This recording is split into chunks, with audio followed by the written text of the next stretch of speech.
So we're here in the medicine wheel, which is just next to the sweat lodge. And so, tell us about this, Leo. 4 stones mark the cardinal points and 4 trees mark the non-cardinals. The cardinals, that's the cross of the 4 directions. It's fire, earth, air, water. It's all that is stationary, so to speak, and fixed.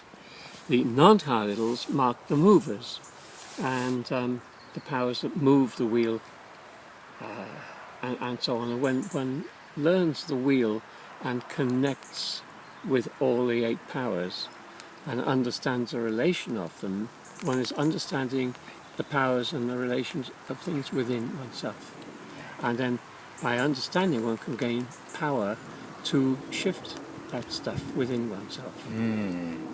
So we're drawing the power of the universe, maximising it really, rather than, which is our natural birthright, I would say. Absolutely. And what we were speaking of earlier on with the technology and the buildings around us, doesn't that just simply cut us off from that natural flow, which a lot of the time, which you're reminding people of during the ceremonies? Yeah, particularly when buildings are just built on a piece of land regardless and not tuned into the land. Not tuned in, and perhaps with no permission, which I often find buildings that where the land hasn't given permission for the building to be there, and even if it's built on the wrong energy lines, or energy lines that are too intense, should I say.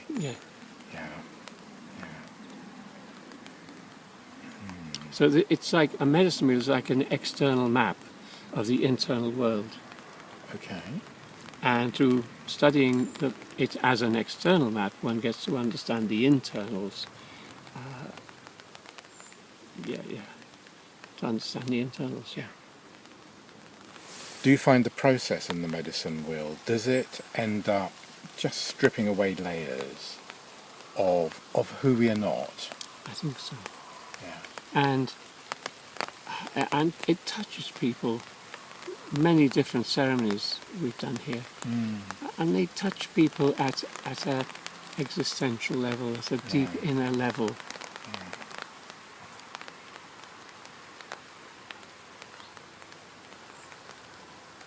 you find many people get a little bit fearful when they start to see perhaps who they truly are? When those layers start to peel back? Definitely.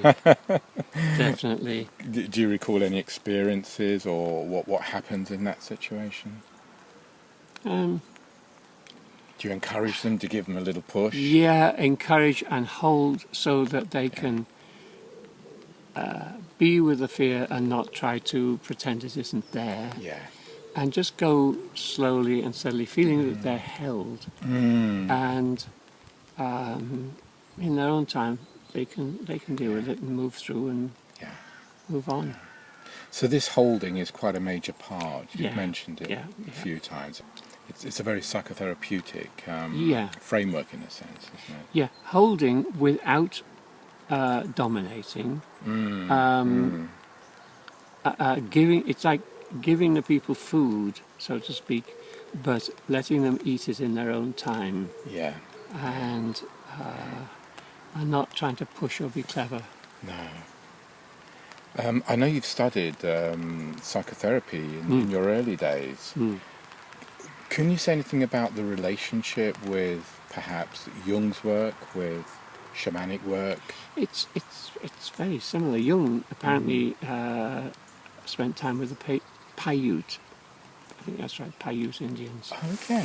And so he had that influence. And it's much of a muchness. And I find for myself that the psychotherapy that I studied and worked with and went through as a participant and so on was fits within the shamanic map of everything. Okay. But then it becomes greater because it's part of, not the whole. In other words, in a sense, nobody is ever cured through psychotherapy. There isn't an end product. Yeah. And that, when you're with a psychotherapy map, is a problem. With a shamanic map, it's no problem at all because, of course, spirituality and psychotherapy go together. Yeah. There's no separation. Yeah. So you're healing the wounded child on the one hand, and you're opening yourself to the spirit powers, and you're becoming fuller. And so, in a sense, the shamanic journey of life, your whole is changed, not just the child. Yeah. The focus is completely totality. Yeah, all that is below, all that is above. Yeah. And so it then nestles into the much bigger journey of our whole life.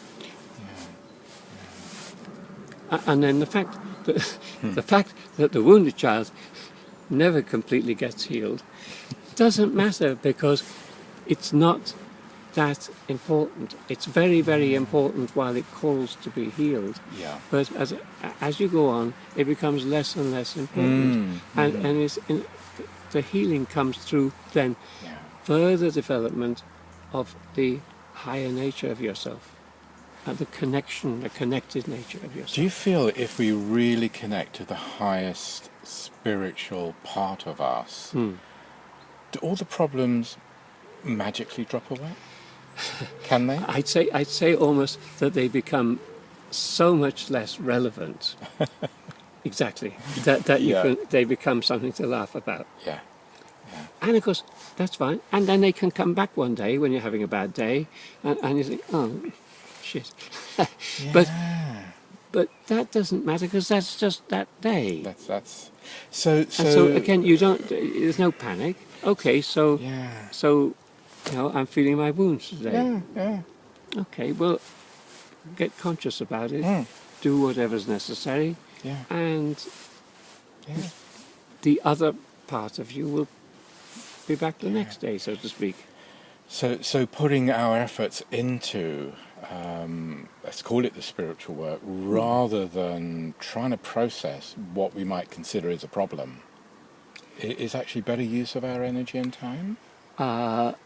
Yes, but sometimes a problem is a problem and it needs our real focus. Okay. Once we've got a handle on the problem and we can start working with that, then allow the spirit, our spiritual nature, in a sense, to put it in perspective. Yeah. It's not all of us. It's not got to run the show. Yeah. You know, most of us in early days when we're coming into therapy, I think the wounded child is running the show. And if we haven't done any work on ourselves, the wounded child runs the show, and we see that happening around us. Sure. Once we get a decent handle on the wounded child and get friends with it, instead of being at its mercy, then we build up the greater powers of ourselves. And it's still there, but it doesn't have the same power. It's not so relevant. And eventually, hopefully, I've only been at it 40 years. Not even a lifetime. And eventually we can spend much more time laughing. Yeah. And that's a really good thing to do, isn't it? And depression doesn't...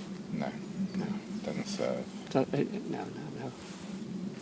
I mean, it's there's no reason to get depressed. We might have a down day and we might need to do a bit of work on ourselves, but we don't need to get depressed at all.